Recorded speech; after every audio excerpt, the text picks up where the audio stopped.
بسم اللہ الرحمن الرحیم۔ السلام علیکم ورحمۃ اللہ وبرکاتہ۔ جس روز سلطان ایوبی نے البرق اور علی بن سفیان کو حکم دیا کہ وہ فوج میں جرائم کی وبا کی وجوہات معلوم کرے، اس سے اگلی رات اس مکان کے ایک کمرے میں 10-12 آدمی بیٹھے تھے۔ شراب کا دور چل رہا تھا۔ کمرے میں ایک بوڑھا آدمی داخل ہوا۔ اسے دیکھ کر سب اٹھ کھڑے ہوئے۔ اس کے ساتھ ایک بڑی خوبصورت لڑکی تھی جس کا آدھا چہرہ نقاب میں تھا۔ کمرے میں داخل ہوتے ہی دروازہ بند کر دیا گیا اور لڑکی نے نقاب اٹھا دیا۔ وہ بوڑھے کے ساتھ بیٹھ گئی۔ کل امیر مصر تک اطلاع پہنچ گئی ہے کہ فوج میں جوئے بازی اور بدکاری بڑھ گئی ہے۔ بوڑھے نے کہا، ہماری آج کی نشست بہت اہم ہے۔ امیر نے سپاہیوں کے بھیس میں فوج میں سراغ رساں شامل کرنے کا حکم دیا ہے۔ ہمیں ان سراغ رسانوں کو ناکام کرنا ہے۔ تازہ اطلاع بڑی ہی امید افزا ہے۔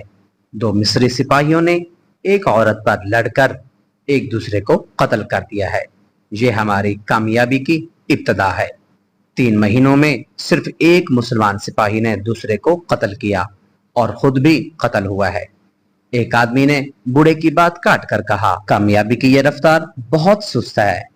کامیابی ہم اسے کہیں گے جب ایوبی کا کوئی نائب سالار اپنے دوسرے سالار کو قتل کر دے گا۔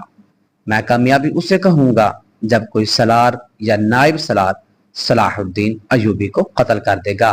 بوڑھے نے ایسا کہا، مجھے معلوم ہے 1000 سپاہی قتل ہو جائیں تو بھی کوئی فرق نہیں پڑتا۔ ہمارے مطمع نظر ایوبی کا قتل ہے۔ آپ سب کو پچھلے سال کے دنوں واقعات یاد ہوں گے۔ ساحل پر سلطان ایوبی پر تیر چلایا گیا اور وہ خطا گیا۔ روم سے آدمی آئے، وہ ایسے ناکام ہوئے کہ سب کے سب مارے گئے اور ایک بدبخت مسلمان ہو گیا۔ اس سے کیا ظاہر ہوتا ہے؟ یہ کہ سلطان کو قتل کرنا اتنا آسان نہیں جتنا آپ لوگ سمجھتے ہیں۔ یہ بھی ہو سکتا ہے کہ ایوبی قتل ہو جائے تو اس کا جانشین اس سے زیادہ سخت اور کٹر مسلمان ثابت ہو۔ اس لیے یہ طریقہ زیادہ بہتر ہے کہ اس کی فوجوں کو اس خوبصورت تباہی کے راستے پر ڈال دو جس پر صلیب کے پرستاروں نے بغداد اور دمشق کے مسلمان امراء اور حاکموں کو ڈال دیا ہے۔ صلیب کے پرستاروں اور سڈانیوں کو شکست کھائے 1 سال گزر گیا ہے۔ ایک نے کہا، اس 1 سال میں آپ نے کیا کیا ہے؟ محترم، آپ بڑا لمبا راستہ اختیار کر رہے ہیں۔ 2 آدمیوں کا قتل بے حد لازمی ہے، ایک صلاح الدین ایوبی اور دوسرا علی بن سفیان۔ اگر علی بن سفیان کو ختم کر دیا جائے تو ایوبی اندھا اور بہرا ہو جائے گا۔ ایک اور نے کہا، میں نے وہ آنکھیں حاصل کر لی ہیں جو سلطان ایوبی کے سینے کے ہر ایک راز کو دیکھ سکتی ہیں۔ بوڑھے نے کہا، اور اس لڑکی کی پیٹھ پر ہاتھ رکھا جو اس کے ساتھ آئی تھی۔ بوڑھے نے کہا، یہ ہیں وہ آنکھیں، دیکھ لو، ان آنکھوں میں کیا جادو ہے۔ تم نے سب صلاح الدین ایوبی کے ایک خادم کو نہیں بہکا سکے، لیکن تم سب نے صلاح الدین ایوبی کے ایک خادم الدین البرق کا نام سنا ہوگا۔ تم میں سے بعض نے اسے دیکھا بھی ہوگا۔ صرف 2 آدمی ہیں جو صلاح الدین ایوبی کے سینے میں دیکھ سکتے ہیں، ایک علی بن سفیان اور دوسرا البرق۔ علی بن سفیان کو قتل کرنا حماقت ہو گیا۔ میں نے جس طرح البرق پر قبضہ کر لیا ہے اسی طرح علی سفیان پر بھی کر لوں گا۔ البرق آپ کے قبضے میں آ چکا ہے؟ ایک نے پوچھا۔ بوڑھے نے کہا، ہاں۔ بوڑھے نے لڑکی کے ریشمی بالوں کو ہاتھ سے چھیڑ کر کہا، میں نے اسے ان زنجیروں کے ساتھ جکڑ لیا ہے۔ میں نے آج آپ سب کو چند اور باتیں بتانے کے علاوہ یہ خوشخبری بھی سنانے کے لیے بلایا ہے۔ ہمیں جلدی برخاست ہونا ہے کیونکہ ہم سب کا ایک جگہ اکٹھا ہونا ٹھیک نہیں ہے۔ اس لڑکی کو تم سب شاید جانتے ہو۔ مجھے بالکل امید نہیں تھی کہ یہ اتنی استادی سے یہ ڈرامہ کھیل لے گی۔ اس کی عمر دیکھیے، پختہ نہیں ہے۔